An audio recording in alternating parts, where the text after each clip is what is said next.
সবাই দাঁড়াই। আপনাদের মাধ্যমে, বাংলা ভিশনের মাধ্যমে আমি সারা বাংলাদেশের মানুষকে আমি অনুরোধ করছি। রোহিঙ্গাদের উপর মিয়ানমার সেনাদের নির্যাতন সাম্প্রতিক বিশ্বের আরেক কালো অধ্যায়। S M Foyez, Bangla vision, কুতুবা আলম, উখিয়া, কক্সবাজার। মিয়ানমারে গণহত্যা বন্ধে এবং রোহিঙ্গাদের ফিরিয়ে নেওয়ার জন্য বিশ্ব জনমত গড়ে তুলতে প্রয়োজনে ভারত, চীন সহ প্রধানমন্ত্রীর বিভিন্ন দেশে সফরে যাওয়া উচিত বলে মন্তব্য করেছেন বিএনপি মহাসচিব মির্জা ফখরুল ইসলাম আলমগীর। তিনি বলেন, সরকার সঠিক সময় ব্যবস্থা নিলে কয়েক লাখ রোহিঙ্গা বাংলাদেশে ঢুকে পড়তে পারত না। রোহিঙ্গা সমস্যা সমাধানে বিএনপি জাতীয় ঐক্য চায় বলে জানান মির্জা ফখরুল। এদিকে রোহিঙ্গাদের মানবিক সহায়তা দিতে দলের স্থায়ী কমিটির সদস্য মির্জা আব্বাসের নেতৃত্বে একটি উচ্চ পর্যায়ের কমিটি গঠন করেছে বিএনপি। দলের প্রতিষ্ঠা বার্ষিকী উপলক্ষে ইঞ্জিনিয়ার্স ইনস্টিটিউশনে আলোচনা সভা করে জাতীয়তাবাদী মহিলা দল। এতে বিএনপির মহাসচিব বলেন, বর্তমানে যে সংকট চলছে তা থেকে উত্তরণের একমাত্র উপায় সবার অংশগ্রহণে সুষ্ঠু নির্বাচন। সুষ্ঠু নির্বাচন হলে, যদি নিরপেক্ষ নির্বাচন হয়, তাহলে আওয়ামী লীগ ক্ষমতায় যেতে পারবে না।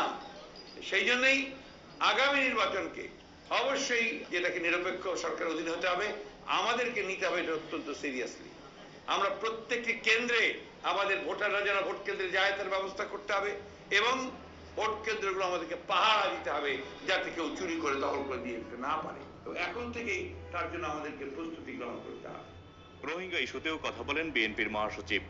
বিশ্ব বিবেকের সঙ্গে একাত্মতা ঘোষণা করে আজকে মিয়ানমার সরকারের রোহিঙ্গাদের উপরে অত্যাচার নির্যাতন বন্ধ করে তাদেরকে দেশে ফিরিয়ে যাওয়ার সমস্ত ব্যবস্থা, এই সরকারকে অবিলম্বে দ্রুততার সঙ্গে কূটনৈতিক সমস্ত প্রক্রিয়া গ্রহণ করতে হবে।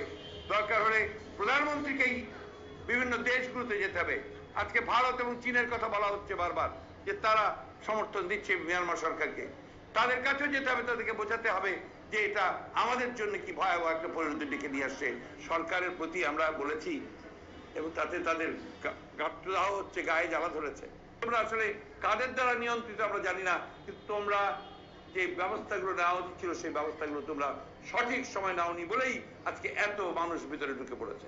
মির্জা ফখরুল বলেন, 1978 সালে যখন নির্যাতিত রোহিঙ্গারা বাংলাদেশে শরণার্থী হয়েছিল, তখন চুক্তি করে মিয়ানমারকে রোহিঙ্গাদের ফিরিয়ে নিতে বাধ্য করেছিল জিয়াউর রহমানের সরকার। সেই চুক্তি অনুযায়ী এখন রোহিঙ্গাদের ফিরিয়ে নিতে মিয়ানমারকে বাধ্য করতে সরকারের প্রতি আহ্বান জানান তিনি। জাহাঙ্গীর আকন্দ, বাংলা ভিশন, ঢাকা। গণহত্যা চালানোর দায়ে মিয়ানমার সরকারের আন্তর্জাতিক অপরাধ ট্রাইব্যুনালে বিচার হওয়া উচিত বলে মন্তব্য করেছেন জাতীয় মানবাধিকার কমিশন চেয়ারম্যান কাজী রিয়াজুল হক। সকালে কক্সবাজারে রোহিঙ্গা আশ্রয় কেন্দ্র পরিদর্শন করে তিনি এই কথা বলেন। এ সময় মানবাধিকার কমিশন চেয়ারম্যান আরো বলেন, মিয়ানমারের গণহত্যা মানবাধিকারের সবচেয়ে বড় লঙ্ঘন। পরে কক্সবাজারের উখিয়ার কুতুপালং ও বালুখালী সহ বিভিন্ন স্থানে আশ্রয় নেওয়া রোহিঙ্গাদের দেখতে যান। এ সময় কাজী রিয়াজুল হক রোহিঙ্গাদের কাছ থেকে মিয়ানমারে গণহত্যা ও বসত বাড়িতে অগ্নিসংযোগের বর্ণনা শুনে দুঃখ প্রকাশ করেন। দশম জাতীয় সংসদের 17তম অধিবেশন শুরু হয়েছে আজ বিকেল 5টায়।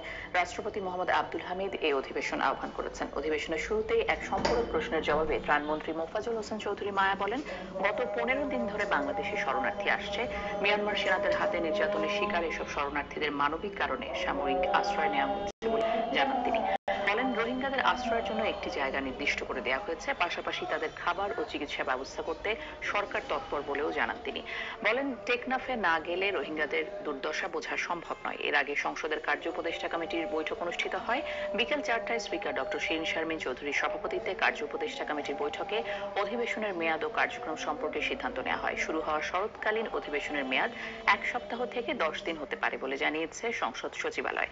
এদিকে অধিবেশনকে কেন্দ্র করে সংসদ ভবন এলাকায় নিরাপত্তার স্বার্থে সব ধরনের অস্ত্র ও বিস্ফোরক বহন নিষিদ্ধ করেছে ঢাকা মহানগর পুলিশ। পাশাপাশি এসব এলাকায় যে কোনো ধরনের মিছিল সমাবেশও নিষিদ্ধ করা হয়েছে।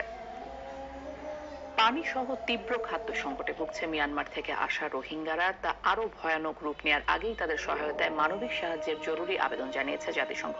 এই সংকট কাটিয়ে উঠতে সরকারকেও কূটনৈতিক উদ্যোগ আরো বাড়ানোর তাগিদ দিয়েছে রেড ক্রিসেন্ট সহ সংশ্লিষ্টরা।